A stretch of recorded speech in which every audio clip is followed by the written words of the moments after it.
देश दुनिया की हर वड्डी खबर के लिए हुणे डाउनलोड करो number 1 news app Dainik Savera times.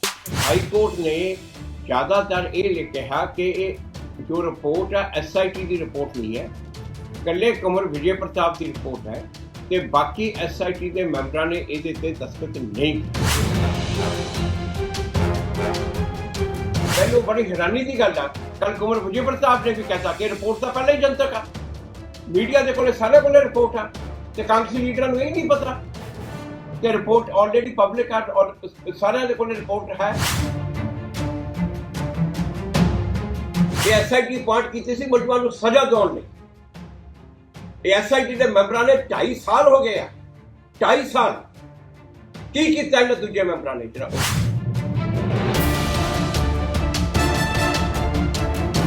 पर की यही जो नवी SIT सरकार ने फिर बनानी है, इहो जे मैंबर फिर बनाने हैं तो फिर फायदा की।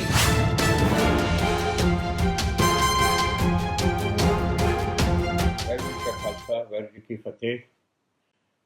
हुण जो मुद्दा इस वेले चल रहा गुरु ग्रंथ साहब जी की बेअदबी का ते कोटकपूरा के बाइबल कलां के गोलीकांड वाला, इस दे विच काफ़ी जो डिवेलपमेंटा हुण हो रही हैं, रोज़ रोज़ डिवेलपमेंट्स हो रही हैं। जो मैं परसों एक वीडियो पाई सी ते ये सारिਆਂ ਨੂੰ बेनती की सी कि सुप्रीम कोर्ट की जाण की काहली ना की जाए तो विचार किया जाए कि होर साडे कोल की ऑप्शन ने। एक जिहड़ी ऑप्शन ये सी कि नवीं SIT बना के 2 या 3 महीने के विच ये कार्रवाई खत्म करके इन्वेस्टिगेशन खत्म करके तो केस अगे चलाया जाए, क्योंकि सुप्रीम कोर्ट जाके भी 6-7 महीने लग जाने हैं।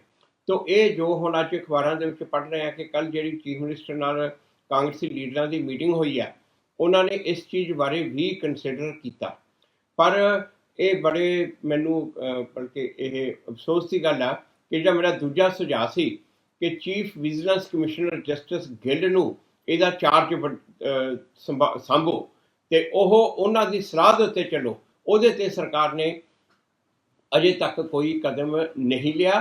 तो मैनू उम्मीद है कि ये खुद ही कांग्रेस के लीडर ये गल समझणगे कि उन्हां दी अपनी लीगल टीम के उत्ते उन्हां नूं खुद नूं ही भरोसा नहीं, तो यह जस्टिस महताब सिंह वर्गे बंदे जिन्हां दा कि बड़ा ज़्यादा रेपूटेशन है तो बहुत एक सुलझे हुए जो व्यक्ति ने उन्हां दी सलाह लैणगे। अज जिहड़ी मैं तुहाडे नाल गल करने लई मैं हुण लाइव होया, ये देखो अजे तक हाई कोर्ट की जजमेंट तो आई नहीं, पर जो हाई कोर्ट जो पता चल रहा मीडिया के विच ते बाकी पता चल रहा कि हाई कोर्ट ने ज़्यादातर ये कहा कि जो रिपोर्ट है SIT की रिपोर्ट नहीं है, कल्ले कंवर विजय प्रताप की रिपोर्ट है तो बाकी SIT के मैंबरां ने ये दस्तखत नहीं किए। हुण गल असली यह है कि बाकी SIT के मैंबरां ने ये दस्तखत क्यों नहीं किए, क्यों नहीं किए? जदों उन्होंने इत्थे पार्टी भी बनाया गया, हाई कोर्ट के विच पार्टी बनाया, हाई कोर्ट उन्होंने आके अपना एफिडेविट फाइल नहीं किया, क्यों नहीं किया? कि यह सरकार की जिम्मेवारी नहीं बनती, कि यह सरकार का फर्ज नहीं बनता कि उन्होंने अफसरों तो एफिडेविट कोर्ट में फाइल करवावे? सिर्फ उन्होंने इस गलती करके और जानबूझ के मुलजमान को फायदा देने करके उन्होंने एफिडेविट फाइल नहीं होए ताकि ये जो कंवर विजय प्रताप की रिपोर्ट उसनू हाई कोर्ट सैटिस्फाइड करते उन्होंने कैंसल करे। ये हो की रहा है इत्थे कांग्रेसी लीडर जेडे हुण अज कह रहे हैं कि रिपोर्ट जनतक करो। मैनू बड़ी हैरानी की गल है, कल कंवर विजय प्रताप ने भी कहता कि रिपोर्ट तो पहले ही जनतक है, मीडिया के कोले सारे कोले रिपोर्ट है, तो कांग्रेसी लीडरां नूं ये नहीं पता कि रिपोर्ट ऑलरेडी पब्लिक है और सारे के कोले रिपोर्ट है। उसकी बजाय कांग्रेसी लीडरां नूं यह अपनी सरकार नूं यह कहना चाहिए भी ये SIT के मैंबरां ने उत्ते दस्तखत क्यों नहीं किए, SIT के मैंबरां ने जाके हाई कोर्ट से जवाब क्यों नहीं दिता। ये SIT के मैंबरां से पूछा जाए।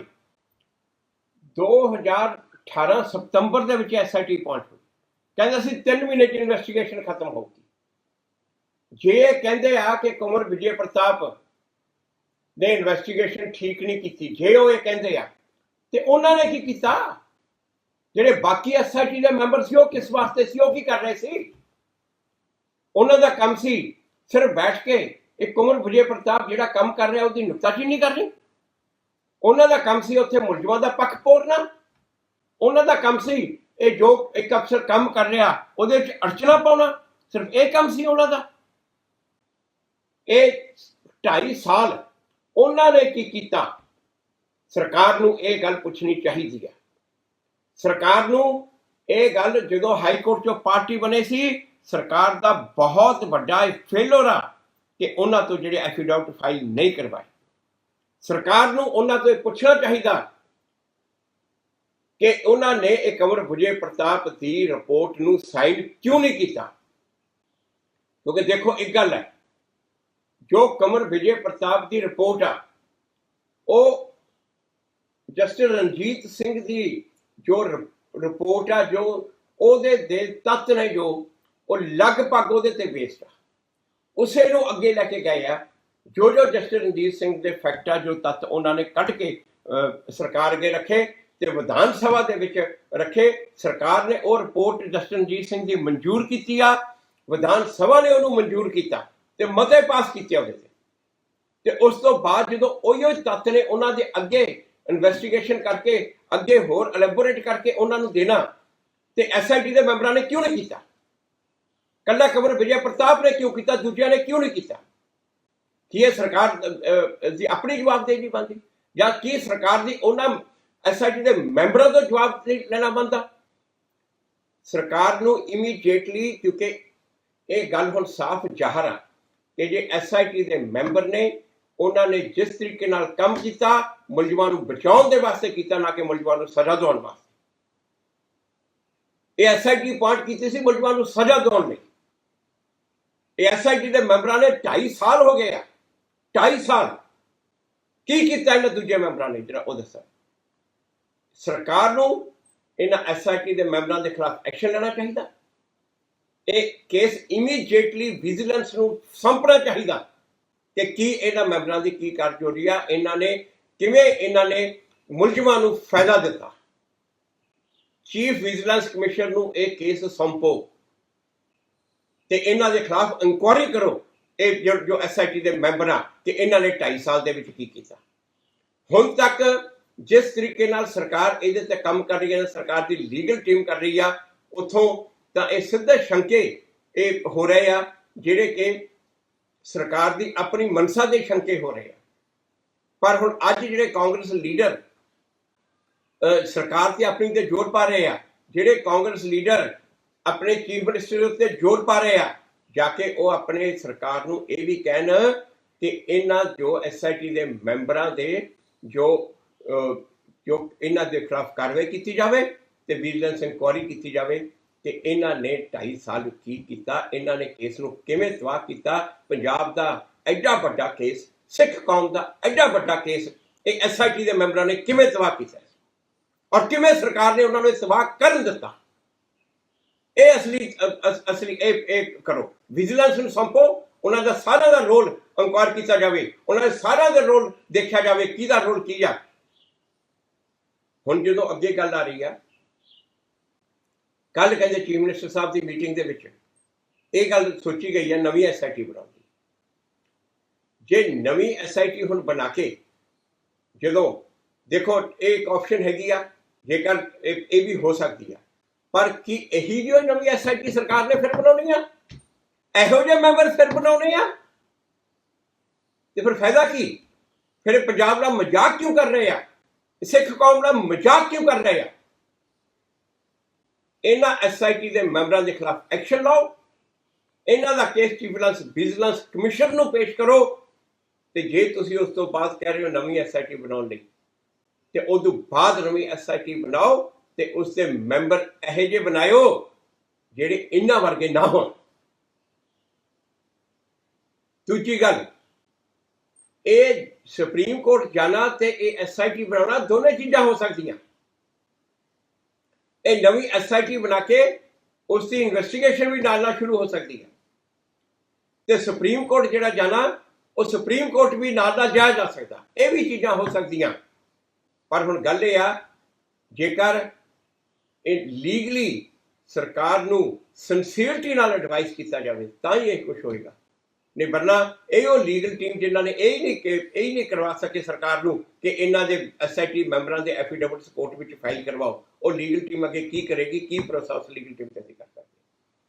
ਅੱਗੇ ਸਭ ਤੋਂ ਵੱਡੀ ਗੱਲ ਇੱਕ ਤੁਹਾਨੂੰ ਦੱਸਾਂ, ਜੋ ਦੇਖੋ ਇਹ ਜਿਹੜੇ ਅੱਜ ਕੰਵਰ ਵਿਜੇ ਪ੍ਰਤਾਪ ਦੇ ਕਿੰਤੂ ਪਰੰਤੂ ਕਰ ਰਹੇ ਆ, ਕੰਵਰ ਵਿਜੇ ਪ੍ਰਤਾਪ ਦੀ ਰਿਪੋਰਟ ਵਿੱਚ ਜੋ ਇਹ ਆਇਆ ਕਿ ਜੋ ਉੱਥੇ ਗੋਲੀ ਚੱਲੀ, ਕੋਟਕਪੂਰੇ 'ਚ ਗੋਲੀ ਚੱਲੀ, ਜੋ ਇੱਥੇ ਐਕਸ਼ਨ ਹੋਇਆ, ਜੋ ਬਹਿਬਲ ਕਲਾਂ ਗੋਲੀ ਚੱਲੀ ਜਿਹਦੇ 'ਚ 2 ਨੌਜਵਾਨ ਬੇਕਸੂਰ ਮਾਰੇ ਗਏ, ਕੰਵਰ ਵਿਜੇ ਪ੍ਰਤਾਪ ਦੀ ਰਿਪੋਰਟ ਵਿੱਚ ਇਹ ਆਇਆ ਕਿ ਉਸ ਤੇ ਉਹ ਗੋਲੀ ਚੱਲਣ ਦੇ ਕੋਈ ਆਰਡਰ ਨਹੀਂ ਸੀ। ਇੱਕ ਪੂਰੀ ਪ੍ਰਕਿਰਿਆ ਹੁੰਦੀ ਆ, ਜੋ DC ਜਾਂ STM ਜੋ ਮਨਜ਼ੂਰ ਉੱਥੇ ਮੌਜੂਦ ਹੁੰਦਾ ਉਹਦੇ ਆਰਡਰ ਚਾਹੀਦੇ ਆ ਗੋਲੀ ਚਲਾਉਣ ਵਾਸਤੇ। ਇਹ ਕੋਈ ਆਰਡਰ ਨਾ DC ਨਾ STM ਕਿਸੇ ਦੇ ਨਹੀਂ ਹਨ। ਇਹ ਕੰਵਰ ਵਿਜੇ ਪ੍ਰਤਾਪ ਦੀ ਰਿਪੋਰਟ 'ਚ ਆਇਆ, ਇਹੋ ਜਸਟਿਸ ਰਣਜੀਤ ਸਿੰਘ ਕਮਿਸ਼ਨ ਦੀ ਰਿਪੋਰਟ ਵਿੱਚ ਆਇਆ। ਜਿਹੜੇ ਅੱਜ ਇਹਨਾਂ ਨੂੰ ਗਲਤ ਕਹਿ ਰਹੇ ਆ ਉਹ ਜਿਹੜਾ ਆਰਡਰ ਦਿਖਾ ਦੇਣ, DC ਨੇ ਜਾਂ STM ਨੇ ਕਿੱਥੇ ਆਰਡਰ ਕੀਤਾ ਗੋਲੀ ਚਲਾਉਣ ਦਾ। ਪਹਿਲੀ ਗੱਲ, ਕੰਵਰ ਵਿਜੇ ਪ੍ਰਤਾਪ ਦੀ ਰਿਪੋਰਟ ਵਿੱਚ ਇਹ ਆਇਆ ਕਿ ਕਿਹੜੇ ਪੁਲਿਸ ਅਫਸਰ ਨੇ ਗੋਲੀ ਚਲਾਈ, ਉਸ ਦਾ ਕੋਈ ਰਿਕਾਰਡ ਨਹੀਂ।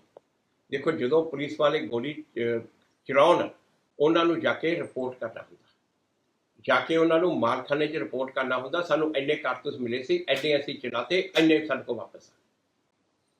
ਕੋਈ ਰਿਕਾਰਡ ਨਹੀਂ, ਕਿਤੇ ਨਹੀਂ ਰਿਪੋਰਟ ਕੀਤਾ, ਕਿਸੇ ਨੇ ਨਹੀਂ ਜਾ ਕੇ ਦੱਸਿਆ। ਇਹ ਵੀ ਪੂਰਾ ਗੈਰ ਕਾਨੂੰਨੀ ਹੈ। ਜਸਟਿਸ ਰਣਜੀਤ ਸਿੰਘ ਨੇ ਵੀ ਇਹੀ ਕਿਹਾ, ਜਿਹੜੇ ਕਿੰਤੂ ਪਰੰਤੂ ਕਰ ਰਹੇ ਦੱਸਣ ਕਿ ਕੱਢ ਕੇ ਦਿਖਾਉਣ ਰਿਪੋਰਟ, ਕਿੱਥੇ ਕਿਹੜੇ ਪੁਲਿਸ ਅਫਸਰ ਨੇ ਰਿਪੋਰਟ ਕੀਤਾ ਕਿ ਮੈਂ ਗੋਲੀ ਚਲਾਈ। ਜਦੋਂ ਇਹ ਗੋਲੀ ਜੇਕਰ ਬਿਨਾਂ ਇਹ ਪ੍ਰਕਿਰਿਆ ਫਾਲੋ ਕੀਤੇ ਚਲਾਈ ਜਾਵੇ ਤਾਂ ਉਹ ਗੋਲੀ ਇੱਕ ਗੁੰਡੇ ਨੇ ਚਲਾਈ ਜਾਂ ਪੁਲਿਸ ਵਾਲੇ ਨੇ ਚਲਾਈ, ਉਹ ਇੱਕ ਬਰਾਬਰ। ਤੇ ਕੰਵਰ ਵਿਜੇ ਪ੍ਰਤਾਪ ਦੀ ਰਿਪੋਰਟ ਵਿੱਚ ਇਹ ਆਇਆ ਕਿ ਜਦੋਂ ਇਹਨਾਂ ਨੇ ਇਹ ਪੁਲਿਸ ਵਾਲਿਆਂ ਨੇ ਜਦੋਂ ਗੋਲੀ ਚਲਾਈ, ਇੱਕ ਤਰ੍ਹਾਂ ਦੇ ਗੁੰਡਿਆਂ ਨੂੰ ਗੋਲੀ ਚਲਾਈ ਤੇ ਉਹਦਾ ਕਤਲ ਕੀਤਾ, ਉਸ ਵੇਲੇ ਜਿਨ੍ਹਾਂ ਨੇ ਉਹਦੇ ਨਾਲ ਫੋਨ ਕੀਤਾ, ਜਿਨ੍ਹਾਂ ਨੇ ਉਹਨਾਂ ਨਾਲ ਗੱਲ ਕੀਤੀ, ਜਿਨ੍ਹਾਂ ਦੇ ਜੋ ਉਸ ਵੇਲੇ ਉਹਨਾਂ ਦੇ ਇਨ ਟੱਚ ਸੀਗੇ, ਉਹ ਸਾਰੇ ਸਾਜ਼ਿਸ਼ ਵਿੱਚ ਆਉਗੇ। ਇਹੋ ਗੱਲ ਜਸਟਿਸ ਰਣਜੀਤ ਸਿੰਘ ਨੇ ਕਹੀ ਆ। ਹੁਣ ਇਹਦੇ ਤੇ ਕੀ ਕਿੰਤੂ ਪਰੰਤੂ ਕਰ ਸਕਦੇ? ਹੁਣ ਅੱਜ ਕਹਿੰਦੇ ਜੀ, ਉਦੋਂ ਦੇ ਮੁੱਖ ਮੰਤਰੀ ਬਾਦਲ ਸਾਹਿਬ ਕਹਿ ਰਹੇ ਆ, ਮੇਰਾ ਫਰਜ਼ ਬਣਦਾ ਸੀ ਕਿ ਮੈਂ ਸਟੇਟ ਦਾ ਪਤਾ ਰੱਖਾਂ, ਮੈਂ ਸਟੇਟ ਦੇ ਵਿੱਚ ਕੀ ਹੋ ਰਿਹਾ। ਬਿਲਕੁਲ ਠੀਕ ਆ, ਫਰਜ਼ ਬਣਦਾ ਸੀ। ਪਰ ਰਾਤ ਨੂੰ ਜਦੋਂ ਤੁਸੀਂ ਇਨ ਟੱਚ ਸੀਗੇ ਉਹਨਾਂ ਨਾਲ, ਲਗਾਤਾਰ ਇਨ ਟੱਚ ਸੀਗੇ, ਉਦੋਂ ਜਦੋਂ ਰਾਤ ਨੂੰ ਉਹਨਾਂ ਨੇ ਗੋਲੀ ਚਲਾਈ, ਬਿਨਾਂ ਪ੍ਰੋਪਰ ਕਾਰਵਾਈ ਕੀਤੇ, ਬਿਨਾਂ ਪ੍ਰੋਪਰ ਲਾਅ ਫੋਲੋ ਕੀਤੇ, ਤੇ ਤੁਸੀਂ ਉਸ ਤੋਂ ਬਾਅਦ ਕੀ ਐਕਸ਼ਨ ਲਿਆ? ਉਹਨਾਂ ਦਾ ਤੁਸੀਂ FIR ਲਿਖੀ, ਅਣਪਛਾਤੇ ਪੁਲਿਸ ਅਫਸਰਾਂ ਨੇ ਗੋਲੀ ਚਲਾਈ, ਤੁਸੀਂ ਕੀ ਐਕਸ਼ਨ ਲਿਆ? ਉਹਨਾਂ ਦੇ ਉੱਥੋਂ ਇਹ ਸਾਫ਼ ਜ਼ਾਹਰ ਹੁੰਦਾ ਕਿ ਇਹ ਮਿਲੀ ਭਗਤ ਸੀ, ਇੱਕ ਕੌਨਸਪੀਰੇਸੀ ਜਿਹੜੀ ਹੈ, ਸਾਜ਼ਿਸ਼ ਹੈ, ਉਹਦੇ ਵਿੱਚ ਤੁਸੀਂ ਵੀ ਉਨੇ ਹੀ ਸ਼ਾਮਲ ਹੋ ਜਿੰਨੇ ਗੋਲੀ ਚਲਾਉਣ ਵਾਲੇ ਪੁਲਿਸ ਅਫਸਰ। ਉੱਥੋਂ ਸਾਫ਼ ਜ਼ਾਹਰ ਹੁੰਦਾ, DGP ਨਾਲ ਪੁਲਿਸ ਅਫਸਰ ਲਗਾਤਾਰ ਸੰਪਰਕ ਵਿੱਚ ਨੇ, DGP ਨਾਲ। ਉੱਥੋਂ ਸਾਫ਼ ਹੁੰਦਾ ਕਿ ਸਾਜ਼ਿਸ਼ ਵਿੱਚ ਉਹਨਾਂ ਹੀ DGP ਇਨਵੋਲਵ ਆ। ਇਹ ਜਿੱਥੇ ਅੱਜ ਇਹਦੇ ਤੇ ਜੋ ਦੂਜੇ ਜਿਹੜੇ SIT ਦੇ ਅਫਸਰ ਨੇ, ਜਿਹੜਾ ਉਹ ਇਹ ਦੱਸਣ ਇਹ ਤੱਤਾਂ ਦੇ ਖਿਲਾਫ, ਜੇਕਰ ਕਿਹੜੀ ਚੀਜ਼ ਆ ਇਹਨਾਂ ਤੱਤਾਂ ਦੇ ਖਿਲਾਫ, ਉਹਨਾਂ ਦੇ ਕੋਲੇ ਜਿਹੜਾ ਉਹਨਾਂ ਨੇ ਰਿਪੋਰਟ ਇਸ ਨੂੰ ਸਾਈਨ ਦਸਤਖਤ ਕੀਤਾ। ਜਸਟਿਸ ਰਣਜੀਤ ਸਿੰਘ ਨੇ ਇੱਕ ਇੱਕ ਚੀਜ਼ ਖੋਲ ਕੇ ਵਿਧਾਨ ਸਭਾ ਦੇ ਅੱਗੇ, ਸਰਕਾਰ ਦੇ ਅੱਗੇ ਰੱਖਤੀ ਸੀ। ਇਹਨਾਂ ਚੀਜ਼ਾਂ ਦੇ ਉੱਤੇ ਹੀ ਉੱਥੇ ਵਿਧਾਨ ਸਭਾ 'ਚ ਆਰਗੂ ਹੋਏ, ਜੋ ਜਿੰਨੀ ਬਹਿਸ ਹੋਈ ਸੀ, ਉਹੀ ਉਹ ਚੀਜ਼ਾਂ ਇੱਥੇ ਰਿਪੋਰਟ ਦੇ ਵਿੱਚ ਨੇ। ਹੁਣ ਇਹੀਓ ਮੁੱਦਾ ਸੀ, ਹੁਣ ਮੈਂ ਅੱਜ ਫਿਰ ਯਾਦ ਕਰਾਂਦਾ, ਇਹੀਓ ਮੁੱਦਾ ਸੀ। ਮੈਂ ਉਸੇ ਟਾਈਮ, ਮੈਂ ਅਗਸਤ 2018 ਜਦੋਂ ਬਹਿਸ ਹੋਈ ਆ, ਉਸੇ ਟਾਈਮ ਬਾਹਰ ਨਿਕਲ ਕੇ ਆ ਕੇ ਮੈਂ ਕਹਿੰਦਾ ਸੀ ਕਿ ਇਹ ਲੀਗਲ ਲਕੂਨੇ ਛੱਡੇ ਆ, ਇਹ ਜਾਣ ਕੇ ਸ਼ਾਇਦ ਛੱਡੇ ਆ ਜਾਂ ਨਲਾਇਕੀ ਨਾਲ ਛੱਡਿਆ, ਨਹੀਂ ਮੈਂ ਕਹਿ ਸਕਦਾ, ਇਹ ਲੀਗਲ ਲਕੂਨੇ ਛੱਡੇ ਆ ਤੇ ਇਹਨਾਂ ਦੇ ਵੱਲ ਧਿਆਨ ਦਿੱਤਾ ਜਾਵੇ। ਕਿਸੇ ਨੇ ਧਿਆਨ ਨਹੀਂ ਦਿੱਤਾ। ਮੈਂ ਉਦੋਂ ਬੜੀਆਂ ਕੁਹਾਰਾਂ ਲਗਾਈਆਂ, ਸਾਰੇ ਮੰਤਰੀਆਂ ਨੂੰ ਕੁਹਾਰਾਂ ਲਗਾਈਆਂ ਜਿਹੜੇ ਬੋਲੇ ਸੀ। ਨਵਜੋਤ ਸਿੰਘ ਸਿੱਧੂ ਜਿਹੜੇ ਬੋਲੇ ਸੀ ਉੱਥੇ, ਤੇ ਜਿਨ੍ਹਾਂ ਦੀ ਮਨਸ਼ਾ ਉੱਤੇ ਕਦੇ ਕਿਸੇ ਨੂੰ ਸ਼ੱਕ ਨਹੀਂ ਹੋ ਸਕਦਾ, ਉਹਨਾਂ ਨੂੰ ਵੀ ਮੈਂ ਕਿਹਾ ਕਿ ਸਿੱਧੂ ਸਾਹਿਬ, ਆ ਦੇਖੋ ਇਹਨੂੰ ਆ ਜੋ ਇਹ ਲੂਪਹੋਲ ਛੱਡਿਆ ਜਲ ਧਿਆਨ ਦਿਓ, ਇਹਨਾਂ ਨੂੰ ਕਰੋ। ਮੈਂ ਉਦੋਂ ਉਹਨਾਂ ਨੂੰ ਕਿਹਾ ਸਿੱਧੂ ਸਾਹਿਬ ਮੇਰਾ ਸਾਥ ਦਿਓ, ਆਪਾਂ ਇਕੱਠੇ ਮਿਲ ਕੇ ਸਰਕਾਰ ਨੂੰ ਫੋਰਸ ਕਰੀਏ। ਕਿਸੇ ਨੇ ਮੇਰਾ ਸਾਥ ਨਹੀਂ ਦਿੱਤਾ। ਮੈਂ ਅਸਤੀਫਾ ਵੀ ਇਸ ਮੁੱਦੇ ਤੇ ਗਿਆ। ਮੈਨੂੰ ਕੱਲਾ ਕਰਕੇ ਸਮਾਂ ਮੈਨੂੰ ਭਗੌੜਾ ਕਹਿਣ ਲੱਗੇ। ਅੱਜ ਦੇਖੋ 2.5 ਸਾਲ ਤੋਂ ਮਗਰੋਂ ਜਾ ਕੇ ਸਾਨੂੰ ਕੀ ਫੇਸ ਕਰਨਾ ਪਿਆ, ਕੀ ਹੋਇਆ। ਅੱਜ ਵੀ ਜੇਕਰ ਮੈਂ ਪਹਿਲਾਂ ਵੀ ਇਹੀ ਬੇਨਤੀ ਕੀਤੀ ਸੀ, ਅੱਜ ਵੀ ਮੈਂ ਸਾਰੇ ਕਾਂਗਰਸ ਲੀਡਰਾਂ ਨੂੰ ਤੇ ਸਾਰੇ ਕਿਉਂਕਿ ਆਪੋਜੀਸ਼ਨ ਦਾ ਤਾਂ ਜੋ ਇਹ ਕਹਿ ਦਿੰਦੇ ਆ ਜੀ ਇਹ ਤਾਂ ਸਿਆਸਤ ਆ, ਪਰ ਕਾਂਗਰਸ ਦੇ ਆਪਣਿਆਂ ਨੂੰ ਮੈਂ ਇਹਨਾਂ ਸਾਰਿਆਂ ਨੂੰ ਕਹਿਣਾ ਜਿਹੜਾ ਸਮਝ ਕੇ ਸੋਚ ਕੇ ਵਿਚਾਰ ਕਰਕੇ ਇਹ 'ਤੇ ਐਕਸ਼ਨ ਲਾਓ। ਇਸ ਤਰ੍ਹਾਂ ਦੇ ਬਿਆਨ ਨਹੀਂ ਦੇਣੇ ਜਿਵੇਂ ਪਹਿਲਾਂ ਦੇ ਜਿਹੜਾ ਰਿਪੋਰਟ ਜਨਤਕ ਕਰੋ। ਜਿਹੜੀ ਰਿਪੋਰਟ ਆਪ ਸਾਰੇ ਮੀਡੀਆ ਦੇ ਕੋਲ ਆ ਉਹਨੂੰ ਤੁਸੀਂ ਜਨਤਕ ਵਾਸਤੇ ਕਹੀ ਜਾਂਦੇ ਹੋ।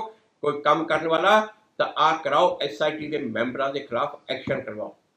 ਜਦੋਂ ਇਹਨਾਂ ਦੇ ਖਿਲਾਫ ਐਕਸ਼ਨ ਹੋਏਗਾ, ਜਿਹੜੀ ਨਵੀਂ SIT ਆਏਗੀ ਉਹਦਾ ਕੋਈ ਮੈਂਬਰ ਕਿਵੇਂ ਗੜਬੜੀ ਕਰ ਸਕਦਾ ਉਹ ਦੇਖਾਂਗੇ। ਫਿਰ ਮੈਂ ਇੰਨਾ ਹੀ ਦੱਸ ਕਹਾਂਗਾ ਇਹਦੇ ਬਾਰੇ। ਇਹਦੇ ਵਿੱਚ ਹੋਰ ਵੀ ਕਈ ਪੁਆਇੰਟ ਨੇ, ਕਈ ਹੋਰ ਵੀ ਨੁਕਤੇ ਨੇ, ਉਸ ਦੇ ਬਾਰੇ ਆਪਾਂ ਕੱਲ੍ਹ ਨੂੰ ਗੱਲ ਕਰਾਂਗੇ। ਕੱਲ੍ਹ ਨੂੰ ਫਿਰ ਆਪਾਂ 10 ਵਜੇ ਮੈਂ ਤੁਹਾਡੇ ਨਾਲ ਫਿਰ ਲਾਈਵ ਹੋਊਂਗਾ ਤੇ ਕੱਲ੍ਹ ਨੂੰ ਜਿਹੜੇ ਦੂਜੇ ਹੋਰ ਪੁਆਇੰਟ ਨੇ, ਦੂਜੇ ਨੁਕਤੇ ਆ ਬੇਅਦਬੀ ਵਾਲਾ ਤੇ ਉਹਦੇ ਸਭ ਦੇ ਬਾਰੇ ਆਪਾਂ ਗੱਲ ਕਰਾਂਗੇ। ਬਹੁਤ ਬਹੁਤ ਸ਼ੁਕਰੀਆ, ਮਿਹਰਬਾਨੀ ਸਾਰਿਆਂ ਦਾ ਸਾਥ ਦੇਣ ਲਈ। ਤੇ ਸਾਰੇ ਮੇਰੇ ਨਾਲ ਮੈਂ ਬੇਨਤੀ ਸਭ ਨੂੰ ਕਰਦਾ ਕਿ ਹੁਣ ਤਾਂ ਨਾਲ ਲੱਗ ਜਾਓ।